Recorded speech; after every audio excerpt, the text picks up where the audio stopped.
The Standard of Living, a short story by Dorothy Parker. Annabelle and Midge came out of the tea room with the arrogant, slow gait of the leisured, for their Saturday afternoon stretched ahead of them. They had lunched, as was their wont, on sugar, starches, oils, and butterfats. Usually they ate sandwiches of spongy new white bread greased with butter and mayonnaise. They ate thick wedges of cake lying wet beneath ice cream and whipped cream and melted chocolate gritty with nuts. As alternates, they ate patties, sweating beads of inferior oil, containing bits of bland meat bogged in pale, stiffening sauce.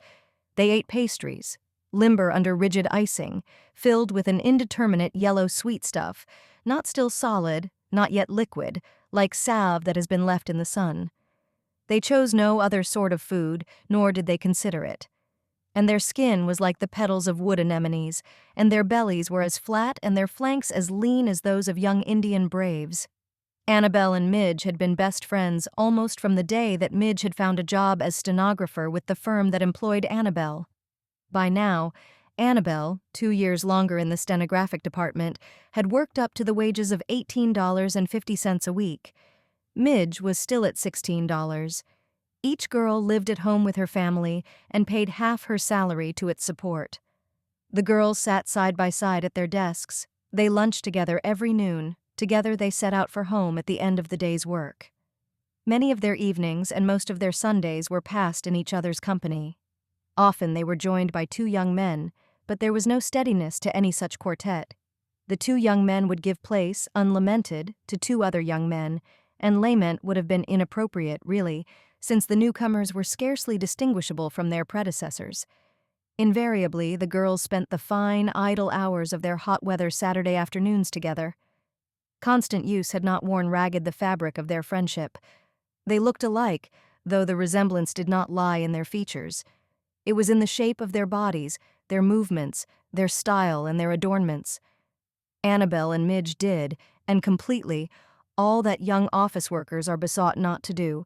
They painted their lips and their nails, they darkened their lashes and lightened their hair, and scent seemed to shimmer from them.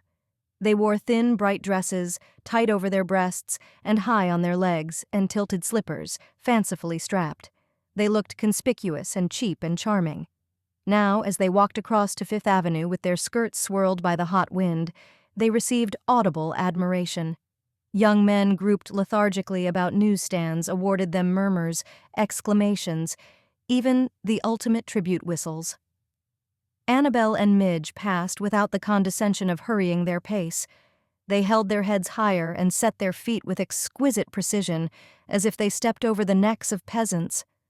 Always the girls went to walk on Fifth Avenue on their free afternoons, for it was the ideal ground for their favorite game.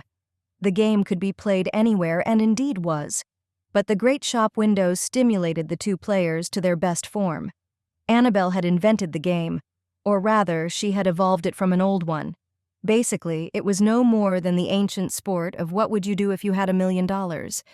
But Annabelle had drawn a new set of rules for it, had narrowed it, pointed it, made it stricter. Like all games, it was the more absorbing for being more difficult. Annabelle's version went like this. You must suppose that somebody dies and leaves you $1 million. Cool. But there is a condition to the bequest. It is stated in the will that you must spend every nickel of the money on yourself. There lay the hazard of the game.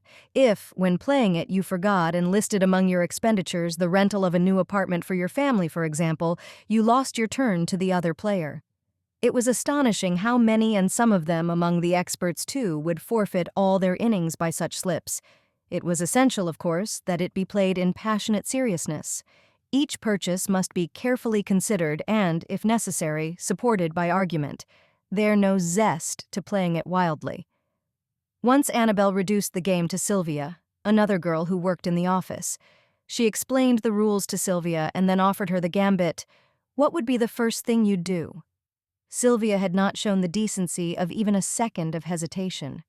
Well, she said, the first thing I'd do, I'd go out and hire somebody to shoot Mrs. Gary Cooper and then… So it is to be seen that she was no fun. But Annabelle and Midge were surely born to be comrades, for Midge played the game like a master from the moment she learned it. It was she who added the touches that made the whole thing cozier. According to Midge's innovations, the eccentric who died and left you the money was not anybody you loved, or, for the matter of that, anybody you even knew. It was somebody who had seen you somewhere and had thought, "That girl ought to have lots of nice things. I'm going to leave her $1 million when I die." And the death was to be neither untimely nor painful. Your benefactor, full of years and comfortably ready to depart, was to slip softly away during sleep and go right to heaven. These embroideries permitted Annabelle and Midge to play their game in the luxury of peaceful consciences. Midge played with a seriousness that was not only proper, but extreme. The single strain on the girl's friendship had followed an announcement once made by Annabelle that the first thing she would buy with her $1 million would be a silver fox coat.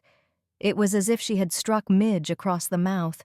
When Midge recovered her breath, she cried that she couldn't imagine how Annabelle could do such a thing. Silver fox coats were so common. Annabelle defended her taste with the retort that they were not common either. Midge then said that they were so. She added that everybody had a silver fox coat. She went on, with perhaps a slight loss of head, to declare that she herself wouldn't be caught dead in silver fox.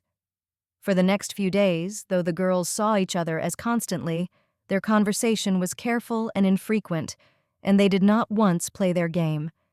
Then one morning, as soon as Annabelle entered the office, she came to Midge and said that she had changed her mind. She would not buy a silver fox coat with any part of her $1 million.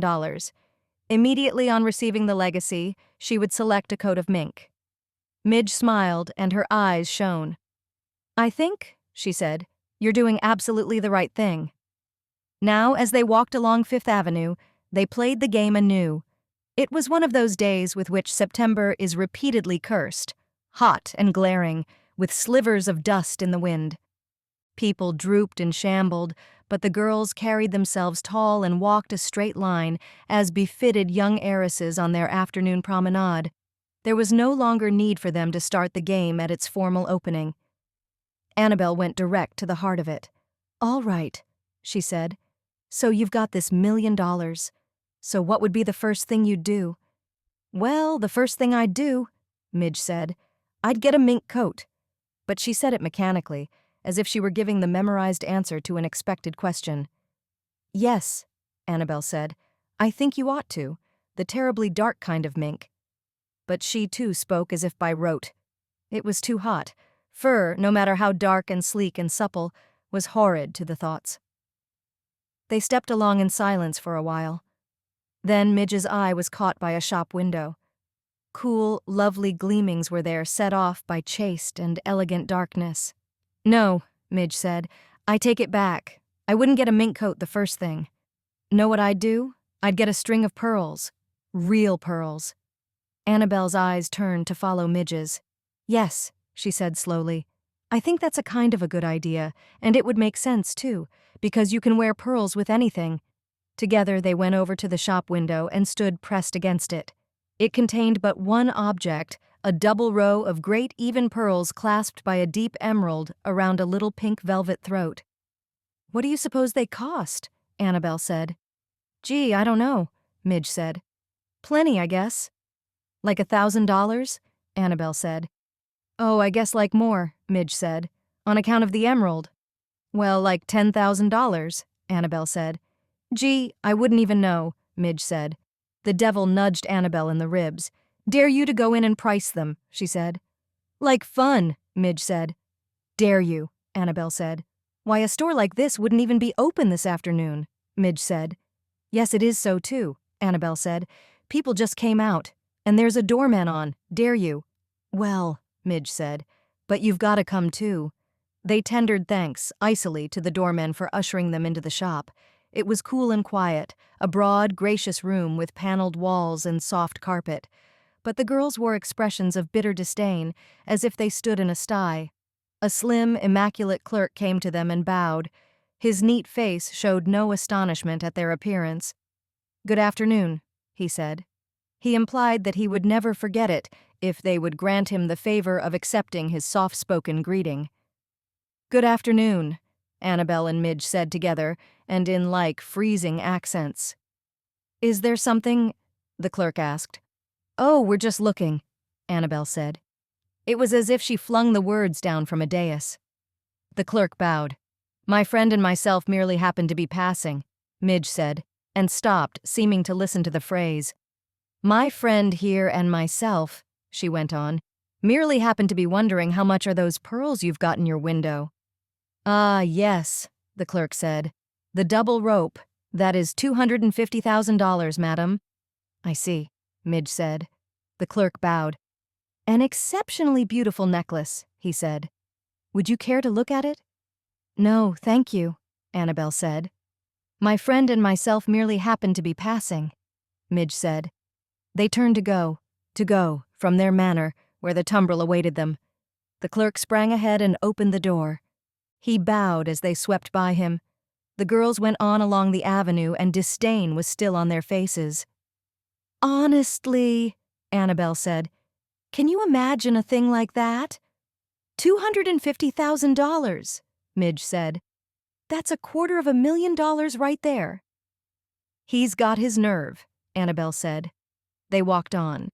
Slowly the disdain went, slowly and completely as if drained from them, and with it went the regal carriage and tread.